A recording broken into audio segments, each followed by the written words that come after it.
Hi guys, आज की इस वीडियो में हम बात करने वाले हैं किसी कॉलम में या फिर रो में मल्टीपल सेम वैल्यूज को अगर हम रिमूव करना चाहते हैं तो वो हम कैसे करेंगे। तो देखिए मेरे पास में यहाँ पे केवल अभी एक कॉलम में डाटा है और यहाँ पे कुछ डुप्लीकेट वैल्यूज हैं जिनको मैं एक बार में एक क्लिक में डिलीट करना चाहता हूँ। अगर मैं एक एक करके डिलीट करूंगा तो मुझे काफी टाइम लग जाएगा। तो इसके लिए मैं क्या करता हूँ, सबसे पहले देखिए यहाँ पे मेरे पास कुछ अभी ब्लैंक रोज हैं, तो पहले मैं इनको डिलीट करना चाहता हूँ। उसके लिए मैं कंट्रोल जी प्रेस करूंगा और यहाँ से स्पेशल को चूज करते हुए ब्लैंक को चूज करूंगा। उसके बाद कंट्रोल माइनस करूंगा और उसके बाद एंटायर रो सिलेक्ट करूंगा और ओके कर दूंगा। तो आप देखेंगे इस तरह से जितनी भी मेरे पास में कंटेंट के बीच में ब्लैंक रो थी वो सब मैंने डिलीट कर ली। अब मुझे ये देखना है कि मेरे पास में जो ये वैल्यूज़ हैं, इनमें डुप्लीकेट वैल्यूज़ कौन-कौन सी हैं।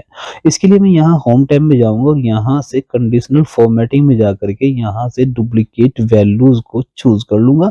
तो यहाँ पे आप सेट कर पाएँगे किस कलर में आप डुप्लीकेट वैल्यूज़ को देखना चाहते हैं। आप कस्टम फॉर्मेट भी सिलेक्ट कर सकते हैं। कस्टम फॉर्मेट में अपने हिसाब से आप कलर फिल अप कर सकते हैं। टेक्स्ट का कलर चेंज करना हो यहाँ से कर सकते हैं।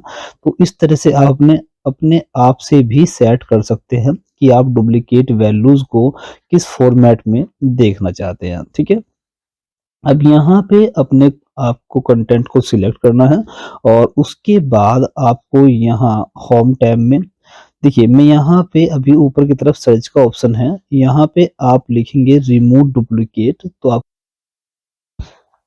देखिए, जैसे ही आप यहाँ रिमूव डुप्लीकेट के ऊपर क्लिक करते हैं तो आप देखिए मेरे पास में जो डाटा है वो यहाँ केवल एक कॉलम में है। और अगर आपके पास में मल्टीपल कॉलम्स में डाटा है तो आपको यहाँ पे मल्टीपल कॉलम को सिलेक्ट करना होगा या फिर जिस कॉलम से केवल आपको वैल्यूज को डिलीट करना है आपको उसको सिलेक्ट करना होगा। सपोज करिए, आपको मैं एग्जांपल के तौर पर बताता हूँ। यहाँ पे मान लीजिए आपको मल्टीपल नेम्स लिखे हुए हैं और उसके सामने कुछ वैल्यूज लिखी हैं, लेकिन आपको वैल्यू को डिलीट नहीं करना है, ओनली आपको डुप्लीकेट रिकॉर्ड्स को यहाँ एक कॉलम से डिलीट करना है। तो उस केस में आपको कॉलम को सिलेक्ट करना है। ठीक है, तो अभी मेरे पास में केवल एक ही कॉलम है तो मैं इसको सिलेक्ट कर लेता हूँ। आपको उसी कॉलम को सिलेक्ट कर लेना है जहां से आपको डुप्लीकेट वैल्यूज को डिलीट करना है। चलिए मैं यहाँ पे ओके कर देता हूँ। जैसे ही मैं ओके करता हूँ तो देखिए ये बता रहा है 25 duplicate values found and remove, मतलब 25 डुप्लीकेट वैल्यू मिली हैं, उनको इसने रिमूव कर दिया। ठीक है, और यहाँ पे 61 यूनिक वैल्यू बची है। ठीक है, ओके कर लेते हैं। तो आप देखेंगे यहाँ पे जितनी भी डुप्लीकेट वैल्यूज थी वो सब यहाँ से डिलीट हो गई हैं। ठीक है,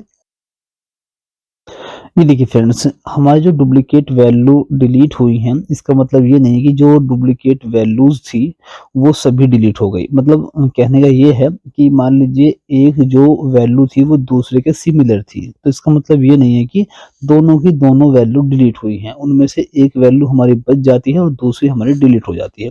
मैंने एक वैल्यू को यहाँ पे कॉपी किया था जो डुप्लीकेट थी। अब देखते हैं कि ये वाली वैल्यू यहाँ पर है या नहीं है। तो अगर मैं क्लिक करता हूँ तो आप देखेंगे ये वैल्यू यहाँ पर मौजूद है। इसने क्या किया, ये फाइंड आउट करता है और जैसे ही फर्स्ट वैल्यू दूसरी वैल्यू से मैच करती है तो ये फर्स्ट वाली वैल्यू को डिलीट कर देता है, सेकंड वाली वैल्यू को छोड़ देता है।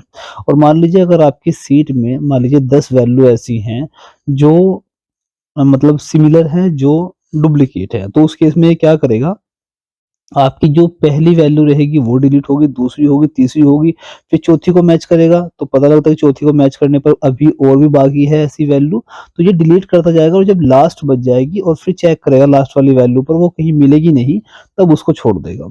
ठीक है, तो इस तरह से एक्सेल काम करता है और आप एक क्लिक में अपनी डुप्लीकेट वैल्यूज को डिलीट कर सकते हैं। आई होप ये वीडियो आपको पसंद आया होगा। वीडियो पसंद आया है तो प्लीज वीडियो को लाइक कर दीजिएगा और एक्सेल के ऐसे ही informative video tips and trick के देखने के लिए चैनल को सब्सक्राइब करने के साथ साथ बेल आइकन को ऑन कर लीजिएगा, ताकि एक्सेल के जो इम्पोर्टेंट वीडियोस हैं वो आप तक पहुंचते रहें और आपसे कोई भी वीडियो मिस ना हो।